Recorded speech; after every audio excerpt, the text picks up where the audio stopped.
What's going on YouTube? Hayden back making another brand new Crypto TV episode. In today's video, we will be looking at Litecoin, Bitcoin, Ethereum, as well as Zilliqa to Bitcoin. So shout out to Claudia Hag for commenting her top cryptocurrency. If you guys are new to the channel or you are a previous subscriber and want to be shouted out in tomorrow's video, please make sure to subscribe, turn on post notifications, and leave a comment telling me what cryptocurrency we should review in tomorrow's video.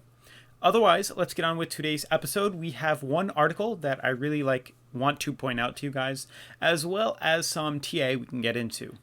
So first, let's check out this cryptocurrency market cap. We are currently trading at around $255 billion. And for the most part, we are having an up day. We see majority of the top 10 coins up at least 1% or around 1%, except for Tron, which is down 1.72, Litecoin at $81, Ethereum at $457, and Bitcoin at $6,241. So I really like finding articles and bringing them up to you guys. I think it's a good way to share news and information to you guys, as well as find other people's opinions on cryptocurrency and share them with you, because I feel like it's an easier way to keep you posted and more fun, honestly. So this is on a website called Crypto Daily. I don't think I've ever used it before. It's based in the UK. And it's someone called Robert Johnson posted, I believe it was today or yesterday, 25th, and wrote, Litecoin can hit $300 again. Here's why. So he said that Litecoin has taken a hit, especially a bad hit from the recent market decline, which we obviously all know. The value of Litecoin as a currency has sunk to lows not experienced since November of 2017. It's quite easy to look at this and see how Litecoin investors are worried in the current state of currency. We, on the other hand, believe you should remain optimistic about this one. So I don't want to just read it straight word for word. I do want to add my own context to it. So right off the bat, when we see an article like this, which is talking in the negative, this should be a good sign to you guys. You should use this as more of a positive and, like they said, optimistic outlook. When you see news articles and people talking about how bad cryptocurrency is and how negative it is, it's usually a sign of a reversal that's going to happen soon. Usually when people are negative against the market, the opposite is usually what comes, and vice versa. When everybody's FOMO, buying in, fear of missing out, they tend to buy into it when it's too late, and that's when the big guys are selling off their shares. So be mindful of that when you read articles. Look for things like this. This is why I show it to you. It says Litecoin is paving the way for adoption at the moment, with campaigns such as Pay with Litecoin taking social media by storm. Soon enough, these sorts of movements will encourage investment from bigger firms who wish to accept Litecoin as a payment option. So going off that, it would be a huge culture shock to cryptocurrency if we saw companies like Walmart and Amazon and Apple start accepting cryptocurrency as a payment method for their products, even if they per se are not holding on to cryptocurrency and just using it for the transaction and then selling it off. It would make a huge difference to the price, and we would see it skyrocket. And I'm sure they are aware of that too, so they may have some influence on the price, and they may take advantage of that. And that might be why they're holding off, because they know of how much of an impact they would have. It also says we must also remember that Litecoin are likely to relight the old LitePay flame, a project which admittedly failed first time around, but could very well bring Litecoin some prosperity in the future months. If we track back through the recent history of Litecoin, we can see it currently sits at ATH at $363 and is around $81 at the time this was written. So let's see. Pay with Litecoin is an ongoing process, one that will pick up momentum and help spread message of Litecoin. So just constant publicity and vice versa. Litecoin is able to take big leaps upwards. In fact, in order to reach its all-time high, of 363, it needs to jump through to 59% from $79. Similarly, the value of Litecoin that we need to see today, once more, Litecoin also managed to climb from around 113 to 250 not so long ago, and that's around 121%. So keeping these figures in mind, is 270% realistic? Well, in cryptocurrency, obviously, this is very realistic. They can't guarantee that that will happen, but it's definitely something to not brush under the carpet just yet. And off of that, let's get into some TA on Litecoin. So we're at a very interesting time period, for sure. The reason I say it's an interesting time period is because I'm sure you guys are all aware, yesterday or a few days ago, 2 days ago, we saw cryptocurrency Litecoin drop all the way to 74. And I figured when we saw the drop, we were not going to stay at 74. Reason being is because on the daily, we were quite oversold and still quite oversold. You know, that didn't go away. So I was anticipating to see that price shoot right back up, at least somewhere near that line. Whether we want to fix that line, if it's possible, you know, move it down to a level like this, who's to say, you know, we could still hold it here.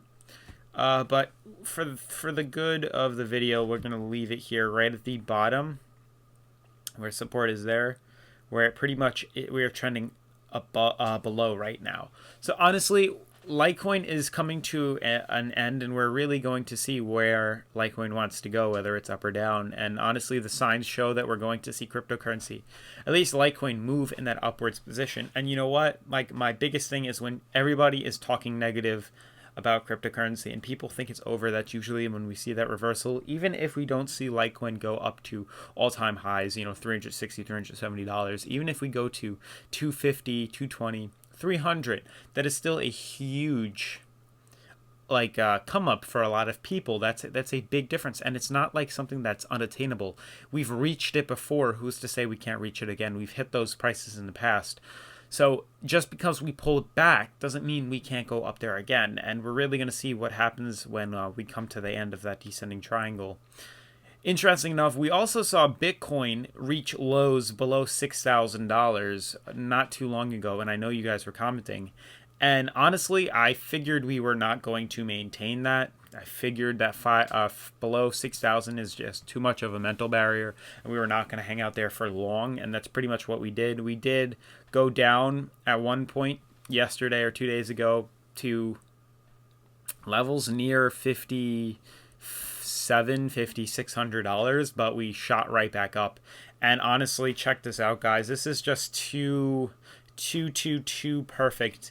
And it's really causing me a lot of stress because I'm really anticipating a run-up. But, you know, we can see cryptocurrency fall lower. It's very possible that Bitcoin can fall lower. But just this pattern that we are just hanging out in here, you saw that we retested this downtrend, a very, very, very strong downtrend at that. We broke down, tested the bottom, came back up, tested the downtrend again for a third time, I think even more, fell, and now we're consolidating like we did again, and we're going to retest that downtrend. And what we're really looking for is a nice build of pressure, build of volume, and push us out of the downtrend. You know, at some point, a lot of investors are going to be buying up all the cryptocurrency when it's at such low prices like this, and then they're going to blow it up or pump and dump and just make the price go up until we get some more regulation.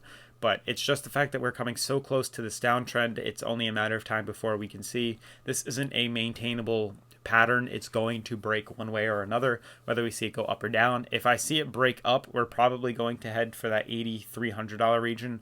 82 area, I'll just draw a line there for you guys if that helps. Basically, within that high-low MMA, I can see us coming back up to retrace that. We've been below it for quite some time now. To help us out, just to get a date range, we see that the last time we were at, last time we were here, it took about, let's say, 57 days for us to start at the high-low MMA, fall, and come back up to the high-low MMA. And if we track it now, we should be able to see how many days it has been again. So easily more than 57. Actually, we haven't hit 57 days just yet. We are coming close to that, but it's interesting that where I drew my line just so happens to be near the end of that 57-day average, that 2-month movement where we saw us go back up to retest that high-low MMA. So that's why I am kind of more bullish on seeing Bitcoin break out of this downtrend right now and pushing up to an area, at least retesting support at that it's at the highlight of May. It's just a huge support. You can see we've always used it. We've either been bouncing off of it numerous times, or we fall under it and use it as resistance numerous times, and it's just a matter of time now before we go back up and retest that area. So keep that in mind. It's like coming very close, and we just have to keep our eye out on the price level. If we see a huge swing upwards or a huge swing down, we're probably going to see it fall to around $5,000 ish in that region. So keep an eye out, and we'll see. Ethereum's looking good. Again, not much to talk about with Ethereum. I apologize for all my Ethereum fans out there, but Bitcoin is pretty much the leading one right now, and we're seeing Ethereum we saw it retest the bottom at 420, come back up, and we're kind of just stalling out right now at the bottom here. We could draw it right here, and you can see where we seem to have the bottoms here. Actually, that does seem like a nice support level for Ethereum, but it's funneling into this area too, just like Litecoin is funneling into here, just like Bitcoin is funneling into there. Ethereum seems to be doing the same exact pattern. So it's really just a waiting game now. A few more days of consolidation, and then we're going to see some type of movement in either or direction, and we're going to be prepared, and we're going to talk about it. So be mindful. Lastly, let's check out Zilliqa coin. I really don't think I've reviewed Zilliqa, and if I have, it's been quite a while before we've looked at it. So right off the bat, I just want to put some support and resistance lines up just to give us a little bit of understanding of where the prices are going to go potentially. Now, interesting enough, we are oversold on that stock RSI. We are bottomed out. And if I'm sure, there may or may not be a long-term downtrend, either like that from the top here, or we could draw one from here down. So we could definitely draw two. It really depends on where the next touch is. But for the most part, they're pretty darn close in that region. Another thing we could do is maybe draw this right here. This could potentially be a channel for Zilliqa, so be mindful of that too. We do have a downtrend channel, and there is a chance if it does not hold above this support level right here, we're most likely going down to this bottom one right here, and then if it decides to go lower, it will be this region right here. I don't think it will go that low, but it has to hold support here, otherwise we're going down. But otherwise, that's going to sum up the video for today, guys. If you like the channel, subscribe, turn on post notifications, give the video a big thumbs up, and I'll see you guys tomorrow.